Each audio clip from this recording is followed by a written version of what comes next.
Welcome to As the Story Grows. I'm Brian Patton. Today we welcome Entombed guitarist and Haystack frontman Uffe Cederlund to the podcast. Haystack just released their new record, Doomsday Goes Away, last Friday. Uffe talks about music schools in Sweden, the desire to start a three-piece band, getting older as a musician, the meaning behind Doomsday Goes Away, and more. If you enjoyed this week's conversation, I'd appreciate it if you share it with someone who you think would enjoy it. In a world of algorithms and clickbait headlines, it's always good when someone gives you a personal recommendation. As always, you can find links to our Patreon page, newsletter, and Discord server in the show notes or at asthestorygrows.com. Enjoy today's chat with Uffe Cederlund from Haystack.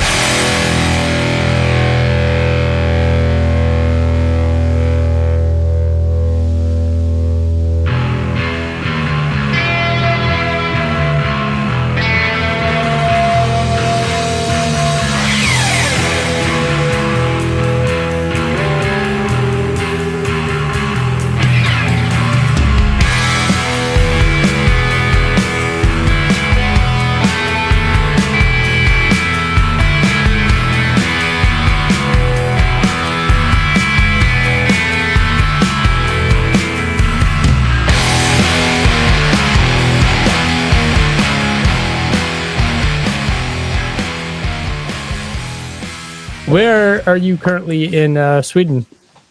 Stockholm. Stockholm? Yes. Is that roughly where you grew up? Yeah, I lived in Stockholm all my life. I was born here. Yeah. Nice. What was growing up like? What's that? What was growing up like? I don't know. It was okay, I think. Yeah. I mean, it was still like a really good... like social democratic welfare country, Yeah. So, I think I was lucky. Yeah. Nice. Yes. What got you into music? Yeah, definitely. It was like free music schools. Okay. You can learn how to play the guitar, and it was easy to find practice rooms. Nice. It wasn't really any. I think maybe I don't really like private schools, but today there are more interesting schools than it was when I grew up. So I didn't really go to school. No. But my kid is like having a really good time. His school is like they have a lot of music. They teach him the guitar there, and it's cool. Nice. What drew you to guitar? Jimi Hendrix, I think. Yeah. I think I remember when my family, during summer, we drove to Gothenburg or something, and we listened to the Woodstock live album in the car, and I really enjoyed Jimi Hendrix, the way the guitar sounded. Yeah. I still like that the sound of that performance. Yeah. Nice. What eventually leads you into metal? I don't really see it that way. No. I've always been into like heavy or more extreme music. So it went like in circles all the time. I guess a couple of years it was more punk, and then it was more metal. But I don't really listen to metal anymore. Yeah. It's been quite some time. I mean, I enjoy that kind of music, but it's not like I put on an album, but if I hear something, I can notice that I like this, Yeah. The only band I still buy albums with is Autopsy. Okay. Death metal. But that's the only band I still buy albums. when they put out a new one. Yeah. Nice. I don't know. Yeah, because there were a lot of music schools. Like, was there a good music scene for if you were into punk or heavy extreme music? Not really. No. It was the suburb where I grew up in, called Bredäng. I think it was like maybe 20,000 people living there. And I mean, most people seem to be into like Aha, Alphaville, Nick Kershaw, whatever, Frankie Goes to Hollywood, stuff like that. And so I felt kind of, I mean, there were people into metal back then, you know, but not like not the way me and LG, the singer of Entombed, we grew up in the same suburb. We played music, you know, and we're into metal in a different way, you know. Yeah. But then, I mean, there was definitely like people around, you know, but not too many, you know. When Metallica played here in, you know, 86, for an example, I think maybe it was like 2,000 people there. Okay. Which was a huge show. Yeah. Huge show. But we played mostly like small, what do you call them? Also in the suburbs, like they had more like a prog anarchist punk background, like alternative squats houses, you know. Yeah. That's we played those places, you know, more than not really like youth centers, because we were too extreme for that. Yeah. And then there was like a couple of record shop, one really good record shop who worked like a community center, I guess, you know. Yeah. That's where we met the other guys who we later formed into Entombed, Nihilist with Morbid. Yeah. Yeah. A record store called Heavy Sound. Yeah, it was a cool place. Yeah. That's cool. Was it just that progress of like meeting and finding the right people and like going through the various iterations of bands that led to Entombed's formation, just like finding that right chemistry? I don't know. I think first you have to have like a really dedicated person. Mm-hmm, I guess Nick was that kind of guy, you know, and he, and then it was just like to follow him, sort of. But I mean, I was really dedicated, you know, to put up, to try to like play his ideas or whatever, and then I come up with some stuff, you know, but I think it's mostly has to do like with a dedicated person.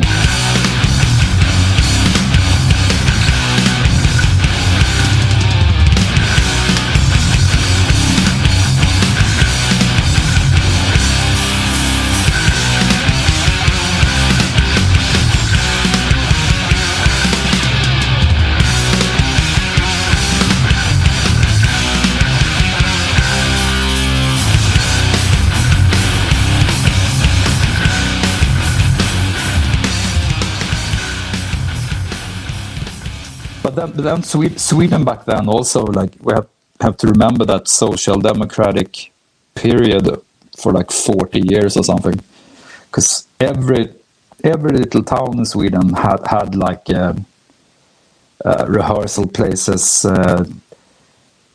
It was like a thing called the contact web, who helped people to organize shows, helped them with money and everything, PA, and, you know, so almost every town in Sweden had like really good bands. Yeah. And you could play everywhere, you know, sort of.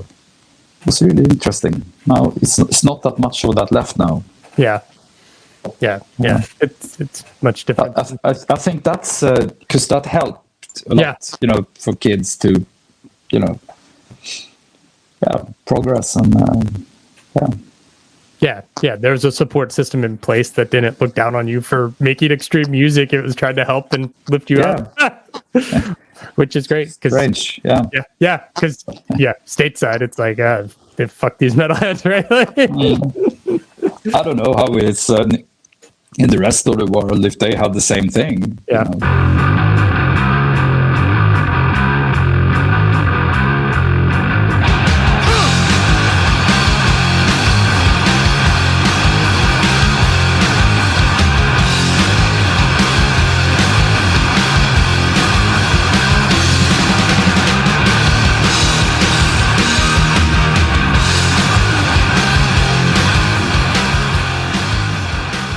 In your bio, it says this band Haystack formed after Entombed had toured with Unsane.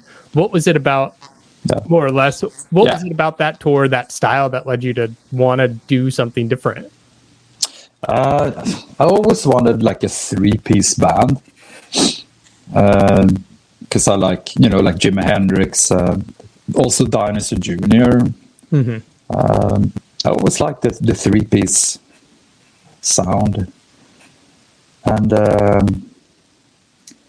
mean, I had Haystack going when we before the Unsane Entombed tour. Okay, but they kind of and I heard other bands that kind of were in the same scene as Unsane before, but seeing them live, like for 20 shows or something, 25 shows in a row. It was like, wow, I really liked that. Yeah. I really enjoyed them, and they became one of my favorite bands. Not just because of their music. It's just like the way they were doing things. Yeah. And then after that tour, we came home and they put out, I guess, their big album, Scattered, Smoother Than Covered, 95. And I was like, oh, it really blew my mind. And I think that album made me more, go more into, I don't know, a rock noise direction or whatever. Yeah. Before that, it was more like Dinosaur Jr., power rock, Hiskadoo, and stuff like that. Gotcha. But we really sucked back then. I mean, we still do, compared to Unsane. But I don't know. Today, I'm not really sure what I would call us if we're a noise rock band. I don't really think so. We're not that noisy anymore. Yeah. I don't know. And it's like the older I get, like I just can't. I find it harder and harder to like scream. Yeah. Because I don't want to scream anymore. I'm more calm. Yeah. I think it's more. I see ourselves playing like some twisted rock or fucked up rock or something. Yeah. I saw a video recently. It was Jay Maskey. It was Dinosaur Jr. with Kevin Shields, and just the amplifiers they had on stage and the feedback. I was like, how can your ears handle that? Like, it's too much. I think it's strange because I'm like cutting down my rig because everywhere I go, people just scream all the time. Hey, you have to lower the volume. The volume. It's too loud. It's too loud. And I'm like, oh, so I have like a 20 watt Marshall today. and I just don't understand how Jay Maskis can go up there with like 300 watts Marshall heads and stacks, and they don't tell him to turn him down. But maybe they do. Maybe it's like fuck you, right? But every time I tried to do that, the show wasn't gonna happen. It's I don't know, but I mean, I also want to have a lot of gear and play loud, but it's also like I came to the point where I found this 20 watt Marshall, and it sounds really, really good. It sounds like my old Marshalls from the 70s. It works. Yeah. Where'd the Haystack name come from? I don't know if this is true, but there was one time we had a sound guy in the States. He was just doing like 5 shows for us in 93 or something. And he told me that he had done sound for Dinosaur Jr. at CBGB's when they played a secret show. And they were called Haystack on that show. Yeah. But I don't know if that's true. But he told me that. So and I kind of like, Nice. So it's also, I don't want to have like I never wanted the name that were like macho or like a tough word. Everybody seems to have like knife, cutter, blood dripper, or whatever. I just want to have like a peaceful name. You know? Yeah. And I mean, Haystack is like it looks pretty good in the letters, I think, but the meaning of it is just like, oof. Yeah. Yeah, it's quite a different name from Entombed and Morbid. Yeah, exactly. It's, I don't know, but we're kind of. I think we're more like an anti-band than a like serious band. Yeah, we're serious, but it's not like we don't need to prove anything or. I don't know. Yeah, sometime 96, 97, Haystack goes on hiatus or breaks up, whatever, and you at some point in there quit playing with Entombed. Was it just like, did you think you were done with music, or was there like a life change that made you step away? No, I when I quit Entombed, I already started playing with a band called Disfear, and I got into like an argument with Alex in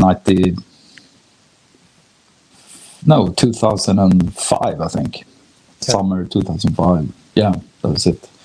So I left Entombed because I felt like I couldn't be with the band anymore. I think it was time anyway.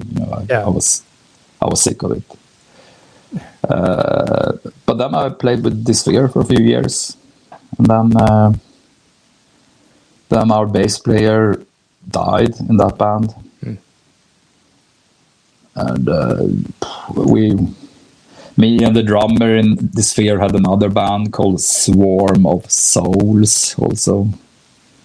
But then I met Jonas, the drummer of Haystack, a couple of years ago, and we're like, we should stop playing again. And then I guess we could have, if we met earlier, we probably would have started playing earlier, I think. But gotcha. Yeah. It was just kind of reconnecting and like, we should do it again. Yeah. And the reason why Haystack quit sort of back in 98, I think it was because our bass player left the band, and Nick left Entombed also. Mm-hmm. So it was like, but when Nick was in Entombed, he wrote most of the music.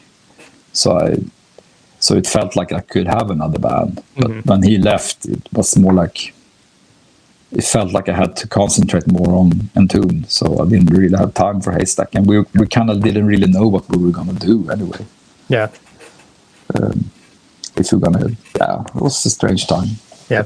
What led you back to Entombed? I don't know. It was like when Alex and this guy was doing this orchestration of the Clandestine album, and he needed my help. And we had met once also on the street, and it felt really good seeing him. So he had the guts to call me and ask me if I could help out, and I did. And then he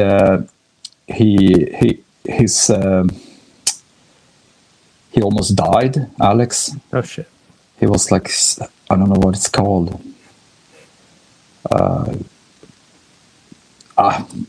It's like when that happens, it's like you have to go to the hospital right away. Yeah. And so it was like, and that was when that orchestra thing was gonna. They had a show booked. So Alex, when that happened, when he got sick, and that happened, I got like pulled into it, sort of like, I felt like I had to, put the past aside, and that he meant a lot to me, as a friend. And we started talking more and more, and then the argument between LG and the Entombed AD and Alex started, and I took Alex's side on that conflict, and that made me sort of like in Entombed again. Yeah. If you are a band, I don't even know if we're a band, but yeah, maybe.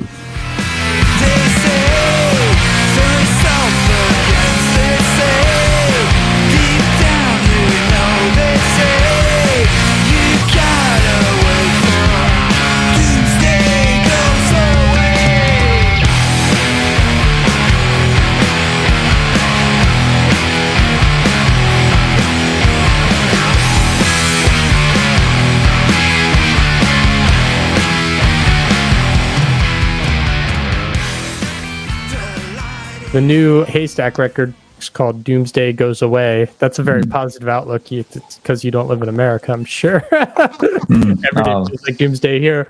Talk to me about the title and concept of this album. I don't know. I kind of had like the worst time in my life about a year ago. I had like a life crisis, I think. My girlfriend broke up, and it hit me harder than I thought. But it doesn't. The album has, a little bit is about that, a life crisis, sort of. But I don't really see lyrics like they're. It's more like fragments I put together. It's more like how they look for me, and then they pass through me as a filter, Yeah. But I don't have a positive view on the world either. And believe me, I'm really worried about the States. Yeah. Especially how things are looking over here now. Yeah. It's more and more. I don't know what to do, really, than build my own little bubble. Yeah. But I don't know. It's maybe things won't go that bad. Maybe. Yeah. Let's hope so. Yeah. But I don't know.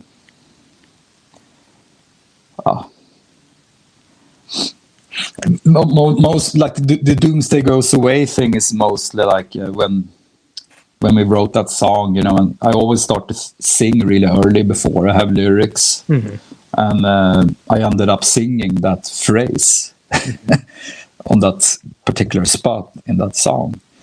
So and once I have done that, it's really hard to take it away. Yeah. But then again, it feels good to sing it at that spot, Yeah. Who came up with the album artwork and that idea? It's pretty simple. It's our drummer who took that photo. Okay. It's actually like a school, right 5 minutes from where I live, which is kind of strange to put that school on our album, because we don't have any connection with that school at all. But Jonas took the photo, and he enjoyed the way it turned out, and he really wanted to put it on the album, and I think it's a great photo. Yeah. And I don't think the album isn't out yet, but but some people who live in this area in Stockholm would definitely know which school it is. Yeah. But yeah, you guys are releasing a studio version of this album and a live version. What led to that decision? Yeah, it's we recorded three songs live. I don't really like doing videos, and everybody asks, since YouTube is really big, and they need like something like a movie clip, and I just thought it was like I wouldn't like the idea of like us making a video, So that's why we just went back to the same studio and recorded these 4 songs again. Yeah. You know, it took like 2 hours, 3 hours maybe. Mm-hmm. We did record the vocals after. But I don't know, and I just thought it was I don't know if it turned out the way I wanted, but when I came up, when I thought of it as an idea, I mean, I'm sure there's other bands who's done the same thing, but not as like as their promotional video. Maybe I don't know, but for me as a musician, I just think it's more interesting in doing another video and just shoot it. Okay, here we are playing the song live. Yeah. And it confused some people, I hope. So. Yeah. Just a different, slightly different spin on the albums and the tracks, and a little different. I think they turned out better. Yeah, and it's like so now I'm thinking like if we're gonna make another album, we should record it first and then go home for a couple of months and then go back and record it again in one day. Yeah. Album's out next Friday. Are you guys planning on touring at all on this album? Or we're a really small band, so we don't really get too many shows. But we managed to book 4 shows in Sweden. Nice. Which is like a lot of shows for us. You know. But hopefully, we really like to. I would like to go down and play Germany. Somehow I enjoy playing in Germany. It's like everything works there somehow. Yeah. And it's a big market for music. So if we could, get in there a little bit, that would be awesome, because it's not that far away from here. Just like not just, it's like 12-hour drive, but right now, a couple of shows in Sweden, and then hopefully some more shows. We'll see what happens after the album comes out. But I don't know. I don't really expect anything either, because we're like we're getting older. We're like over 50, so and kids, I just don't understand why they should listen to us. It's and the people who would come to our shows, they're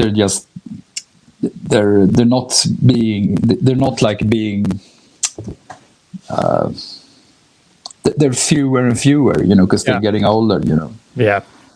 And so I don't really know, but I'm totally okay with it. I sometimes I think every band is too old these days. I mean, it should be more like when I grew up. I listened to bands who were in my age. Yeah. But today it's like most people listen to grandpa. I don't know. I saw this clip with Paul McCartney when they asked him what he thought of Sex Pistols or punk or something like that, and he said, this was like 1977, and he said, "Oh, well, at least they don't listen to grandpa's music." But today, all the punks, and me too, we're listening to grandpa music, and I don't know. I guess that's the way it is, But sometimes I wish, like bands like Metallica and Iron Maiden, and we just quit. Yeah. What can I mean? They a lot of people are happy that they're still around, but I'm just like, when are the kids gonna? When is their turn? And they can't even afford to have a rehearsal room these days over here. Yeah. So it's like just like old men who rents all the rehearsal places. Yeah. And women. Yeah. It's like you appreciate that Metallica is still like going in their 60s, but also like you're taking up a lot of oxygen, especially if you look at like festivals. All the headliners are the old bands, and it's like every festival, everything, and I don't know. For me, I don't know if this is the end of rock or something. So sometimes I feel like I'm defending it, like the guitar, bass, and drum kind of music, but no one cares. I don't know, but we'll see. I think the whole world is like paralyzed, like really, it's really nihilistic these days. I think everybody's like, oh, they don't know what's going on. Yeah, it must be horrible being young. Well, they're living it right now, so that it's their world, But I don't know. It's like just hope it's gonna be better. Yeah.